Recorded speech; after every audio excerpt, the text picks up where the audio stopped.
کہتے ہیں کہ میں حج کے لیے جا رہا تھا، میرے ساتھ ساتھی بھی تھے۔ جب ہم کوفہ پہنچے تو وہاں ضروریات سفر خریدنے کے لیے بازاروں میں گھوم رہا تھا کہ اچانک دیکھا ایک ویران سی جگہ میں ایک خچر مرا ہوا تھا اور ایک عورت جس کے کپڑے بہت ہی بوسیدہ تھے چاقو لیے ہوئے اس کے ٹکڑے کاٹ رہی تھی۔ چاقو لیے ہوئے اس کے گوشت کے ٹکڑے کاٹ کاٹ کر ایک زنبیل میں رکھ رہی تھی۔ مجھے یہ خیال ہوا کہ یہ مردار گوشت لے جا رہی ہے۔ اس بات پر سکوت کرنا ہرگز نہیں چاہیے، شاید یہ عورت لوگوں کو یہی پکا کر کھلاتی ہو۔ سو میں چپکے سے اس کے پیچھے پیچھے ہو لیا، اس طرح سے کہ وہ مجھے نہ دیکھ سکے۔ وہ عورت ایک بڑے مکان میں پہنچی جس کا دروازہ بھی اونچا تھا۔ اس نے جا کر دروازہ کھٹکھٹایا۔ اندر سے آواز آئی، کون ہے؟ اس نے کہا، کھولو، میں بدحال ہوں۔ دروازہ کھولا گیا اور گھر میں 4 لڑکیاں نظر آئیں جن کے چہرے سے ہی بدحالی اور مصیبت کے آثار ظاہر ہو رہے تھے۔ وہ عورت اندر آ گئی اور زنبیل اس نے ان لڑکیوں کے سامنے کھول کر رکھ دی۔ مجھے بہت ضیق ہوئی۔ میں نے باہر سے آواز دی، اے اللہ کی بندی، اللہ کے واسطے اس کو نہ کھا۔ تو وہ کہنے لگی، تو کون ہے؟ میں نے کہا، میں ایک پردیسی ہوں۔ اس نے جواب دیا، تو ہم سے کیا چاہتا ہے پھر؟ 3 سال سے نہ ہمارا کوئی معین نہ مددگار، تو کیا چاہتا ہے؟ میں نے کہا، مجوسیوں کے ایک فرقہ کے سوا مردار کا کھانا کسی مذہب میں جائز نہیں۔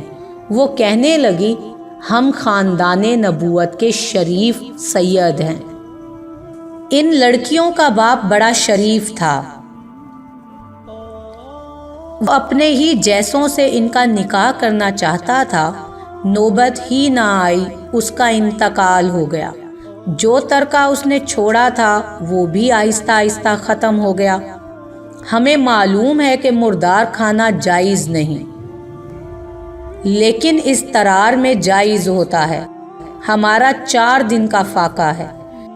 ربی کہتے ہیں، اس کے حالات سن کر میں بے چین ہو گیا اور اپنے ساتھیوں سے آ کر کہا، میرا تو حج کا ارادہ نہیں رہا۔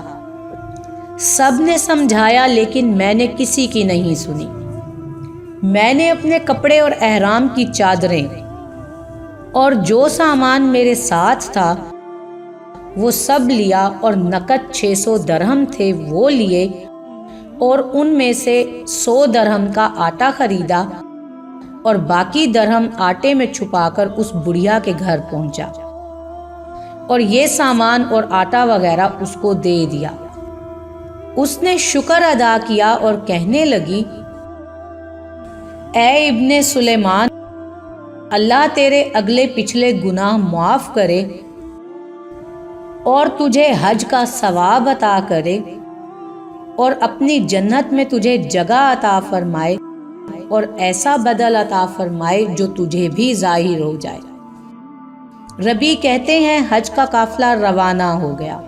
میں ان کے استقبال کے لیے کوفہ ہی رکا رہا تاکہ ان سے اپنے لیے بھی دعا کروا لوں۔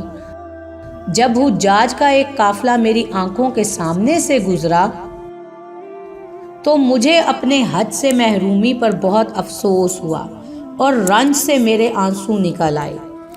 جب میں ان سے ملا تو میں نے کہا، اللہ تمہارا حج قبول کرے اور تمہارے اخراجات کا بدلہ عطا فرمائے۔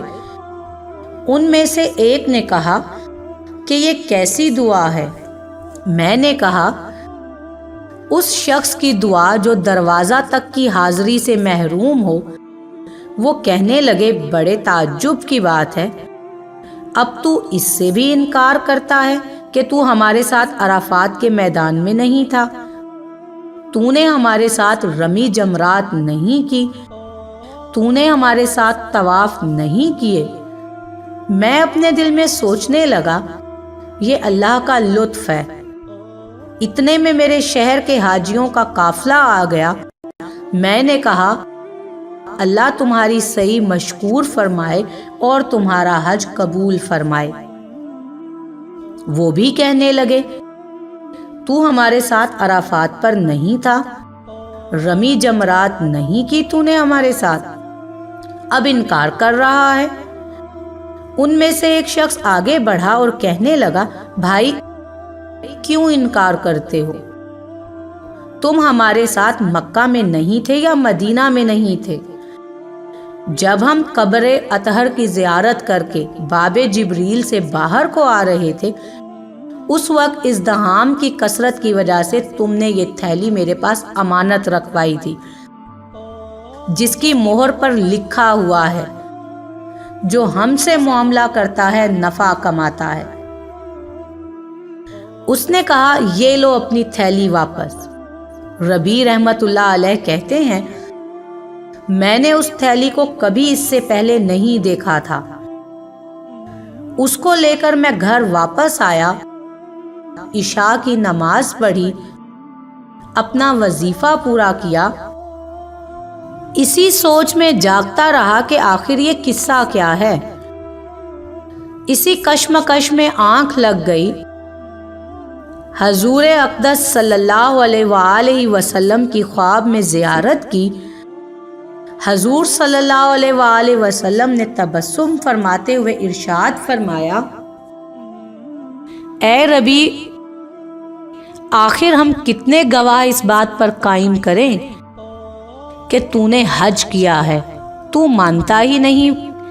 بات یہ ہے کہ جب تو نے اس عورت پر جو میری اولاد تھی صدقہ کیا اور اپنا حج کا ارادہ ملتوی کیا تو اللہ نے اس کا نعم البدل تجھے عطا فرما دیا۔